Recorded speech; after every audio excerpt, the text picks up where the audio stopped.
Hi everyone, I hope everyone's doing well. Today's video is slightly different from my usual vlogs because I've got something to tell you. Just to get to the point straight away, because I hate when other YouTubers do this. I'm starting a graduate entry medicine from this September. You guys must be like, what the heck, Jess? What's going on? I've been through my pharmacy journey with you guys since I was a student, and I genuinely loved my job. I still do. It was not an easy journey. I struggled so much to finish the MPharm course, and when I got qualified, when I passed the exam, I literally cried in front of you guys. Since I got qualified, I've been working in hospital pharmacy. I worked with all different healthcare professionals. Every day was just full of learning. And the best part of my job was seeing my patients. I think it was just the best thing. I genuinely think it's incredible when the patient comes in, when they're really unwell, and then when you see them getting better, and when they leave the hospital, they go like, oh, let's not see each other again. It's amazing to experience that kind of moment as a healthcare professional, and I genuinely think being a healthcare professional is one of the most rewarding jobs that you can have. Whenever you see nice patients, regardless of how stressed you are, how rude other patients are, you kind of like forget all other moments and be like, yes, I'm doing the right thing. However, after a year and a half-ish, after completing some rotations, I think I started to realize two things that kind of demotivated me as a pharmacist. The first thing was, I think I realized how much there are more than prescribing and medications in the field of medicine when finding an illness and treating them. For example, clinical examination, all different diagnostic tests and scans, surgeries, of course, different therapies, social support, follow-ups, and monitoring. I think I was a bit frustrated when I communicate with other healthcare professionals and when I joined the MDTs and stuff, because my main focus is medication and all I know is about medications, of course, because I'm a pharmacist. As my favorite part was seeing patients, I think I started to think like, okay, there are so many other parts that you can actually do for this patient. I would like to know more so I can contribute to it a bit more, if that makes sense. And I think that was some sort of like a first motivation that made me think like, I would like to know more about other things in the field of medicine other than prescribing a medication. And the second part was more about the origin of the job as a pharmacist. Pharmacists are the experts of the medicines, and I felt like this means clinical parts, of course, but at the same time, the technical aspects as well.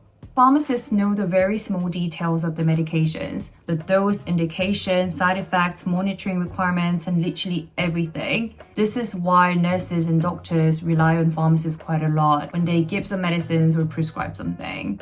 However, as a medicine expert, you're expected to know all about the technical side of it too. For example, how to handle the medicine safely, how to source them, how much they are, what are the regulations on it, and how to monitor the uses in hospital and community or wherever you are. So when you're junior, like Band 6, your main role is to cover the ward, which is actually quite like clinical. But then once you progress more and more to like Band 7 and 8, you're expected to take this kind of responsibilities a bit more. You make sure the supplies of the medicines, you monitor the expenses of each medication from different specialties, and find the solutions how we can run the budget a bit more cost effectively. You update a medication stock list, and if there's any national shortage of certain medicine, you basically find like an alternative and write like a guideline. That's all the jobs that senior pharmacists actually do. I genuinely think this kind of medication management area is so interesting, very specialized, that can be only done by a pharmacist.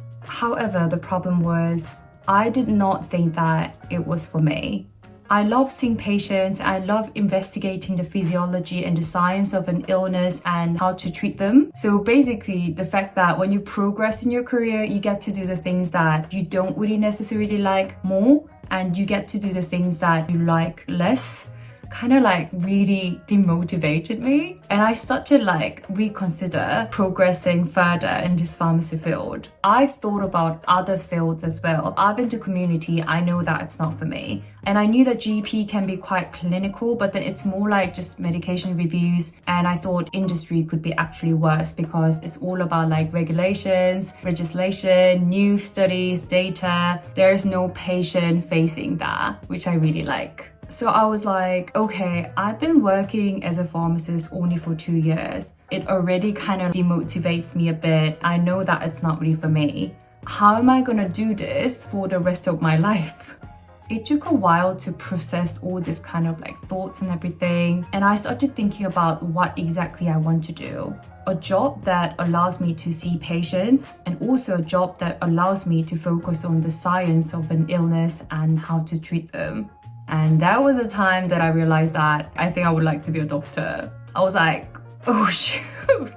It's because, as we all know, to be a doctor, you need to study medicine, and getting into medical school is so competitive. There is no exception in any other countries. Getting into medical school is not really about do you want it or not. It's kind of like, do they want you or not? It's kind of like a field/study that they kind of need to choose you to.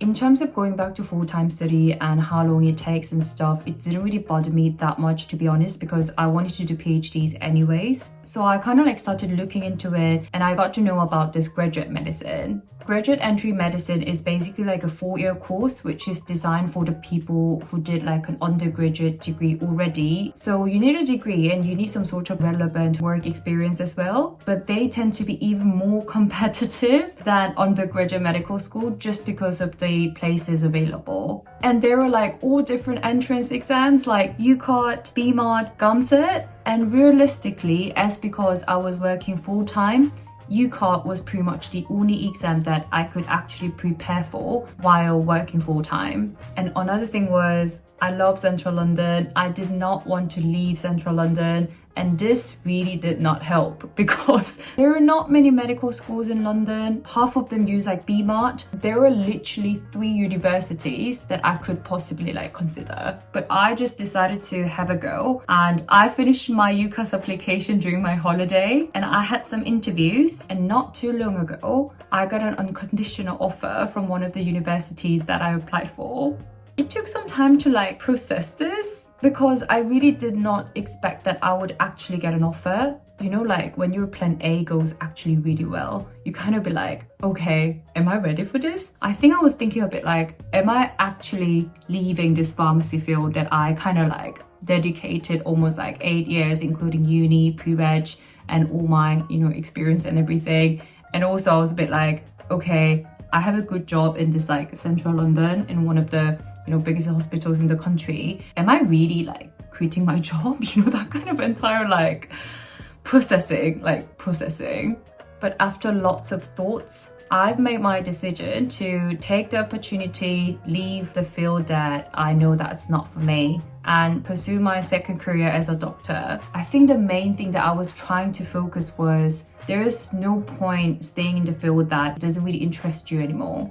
So I've handed in my notice to my current hospital, so I'm going to be working there till like April, and I'll be starting the course in September. For the 5 months, I think I would like to do the things that I kind of like wanted to do, but I couldn't because I didn't have enough time and everything. I'm still waiting for the decisions for other unis as well, but it wouldn't really change the timeline and the fact that I'm going to be studying medicine from September. So here we are.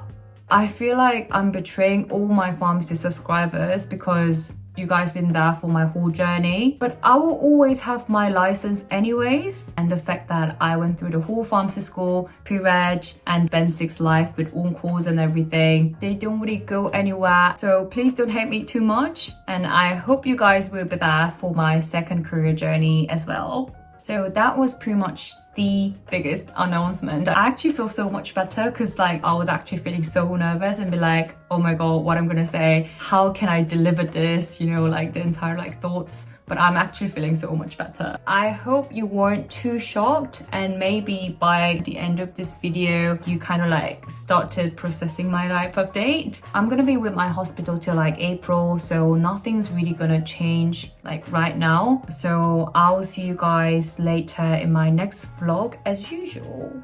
Have a great day everyone. I'll see you later, and say congratulations to me because it wasn't easy. Bye.